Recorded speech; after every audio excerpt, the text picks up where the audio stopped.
Olá pessoal, saudações. Daqui é o Elder Simbad, professor de literatura e crítico literário. Seja bem-vindo a mais uma aula, né, de literatura angolana, e hoje eu trago o tema a poesia lírica angolana, da oralidade à escrita, sempre partindo daquele pressuposto segundo o qual a literatura é arte verbal e o que é verbal nos remete para o que é escrito e para o que é oral. Todos os subgêneros do modo lírico que hoje conhecemos, que aparecem nas gramáticas, nos livros de literatura, tiveram, na quase sua generalidade, origem na tradição greco-romana. Hoje, do mundo oriental, surgem algumas informações ou alguns textos sobre os haikus ou haikais, como alguns preferem designar.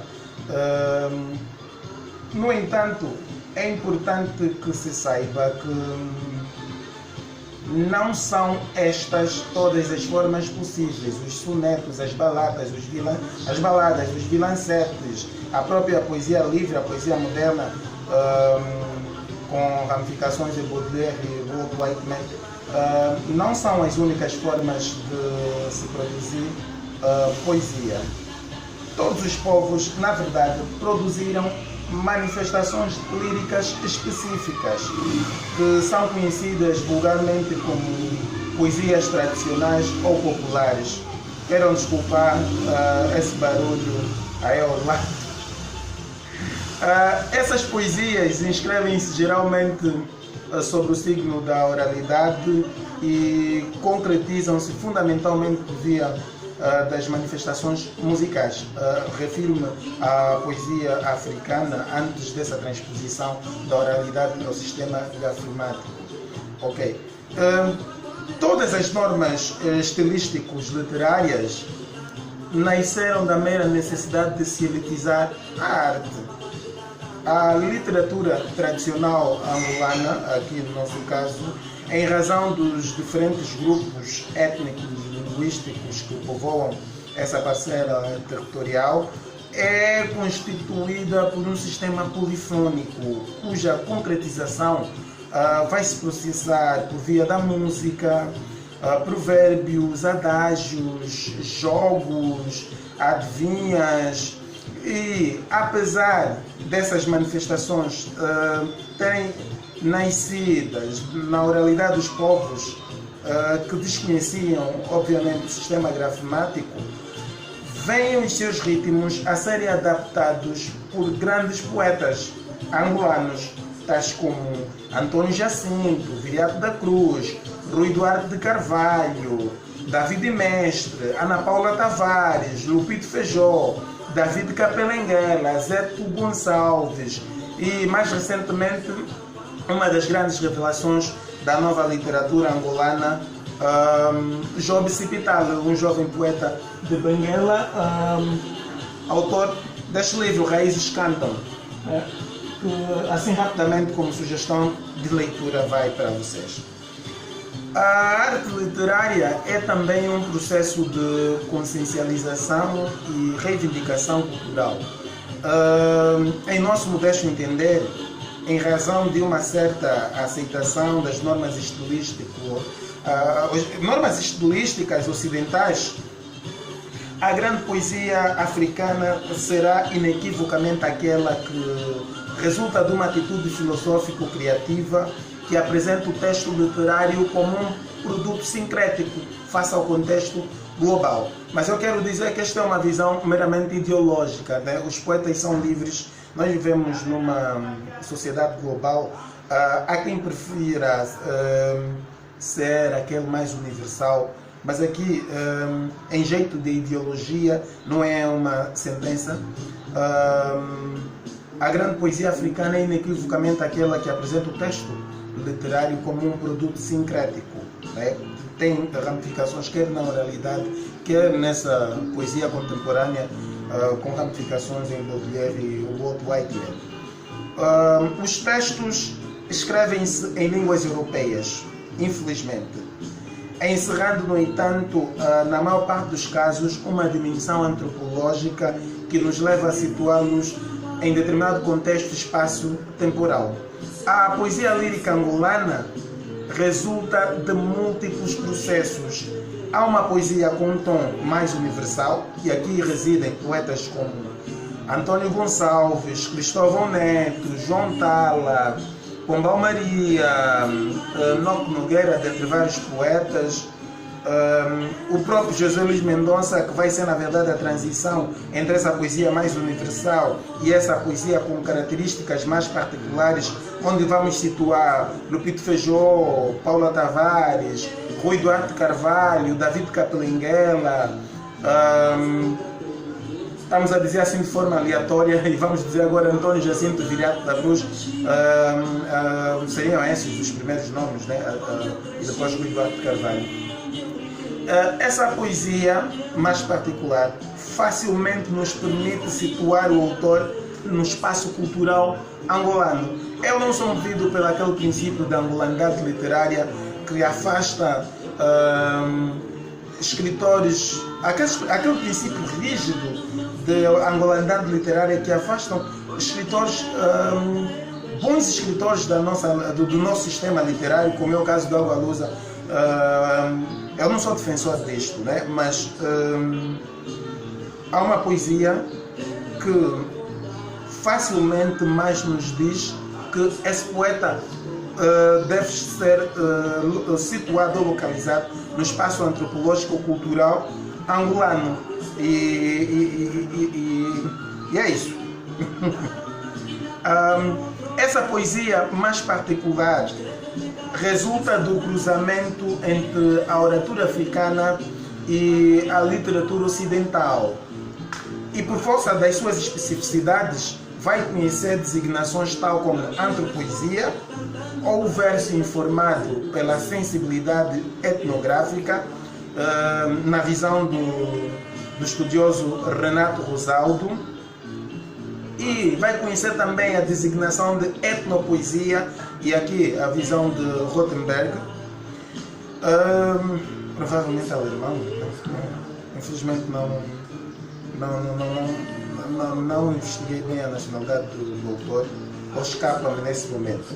Renato Rosaldo e Jerome Rothenberg criaram tais designações para se referir aos registros e ampliação de expressões orais tradicionais.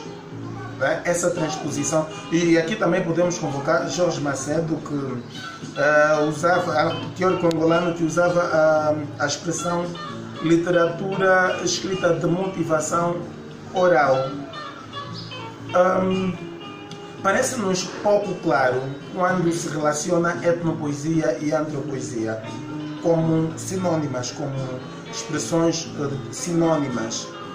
Se tivermos em conta o conceito de antropologia, toda a poesia encerraria, de um modo geral, uma dimensão antropológica, visto tratar-se de uma manifestação humana. A poesia é uma construção humana, é uma construção racional, não é uma construção, sei lá, de outros seres, não, só extra-humanos, se assim podemos dizer. Então, toda a poesia encerra uma dimensão antropológica. Então, a antropoesia só é sinônima de etnopoesia quando vamos estabelecer, aqui por analogia gramática, uma relação de hiperonimia.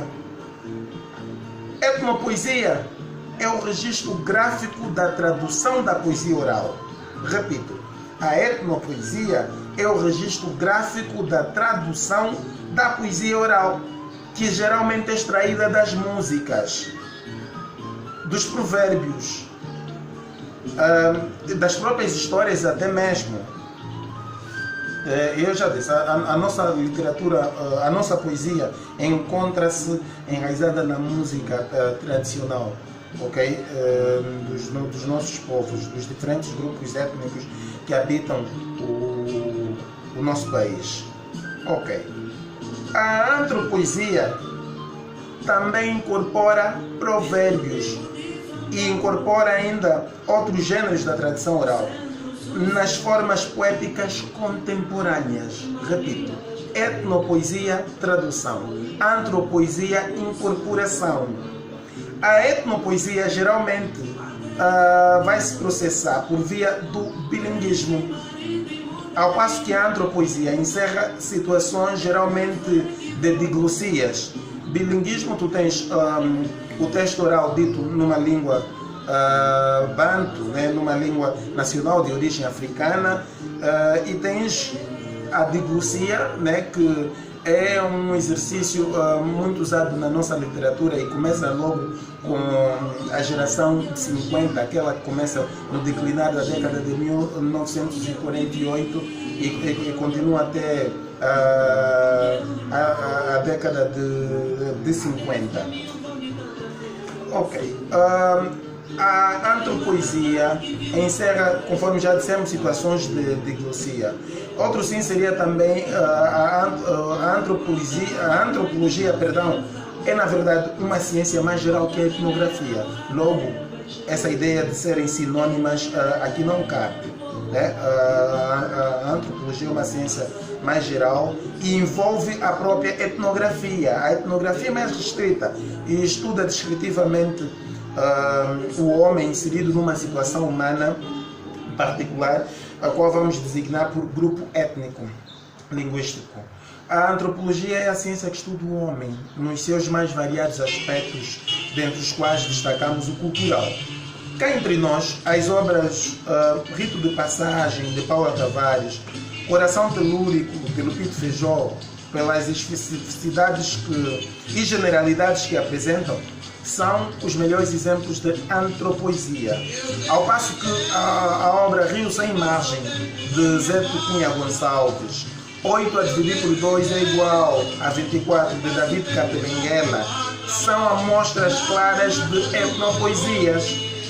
Vamos lá baixar essa música. Eu coloco sempre no fundo essa música para dar também a conhecer a música africana, a música angolana, aquela mais antiga, e para vocês David dizer guerrilheiro. Contudo, é bom que se diga que, em termos genéricos, toda a poesia angolana, salvo raras exceções, encerra uma dimensão antropológica que a permite inserir nesse espaço político-cultural.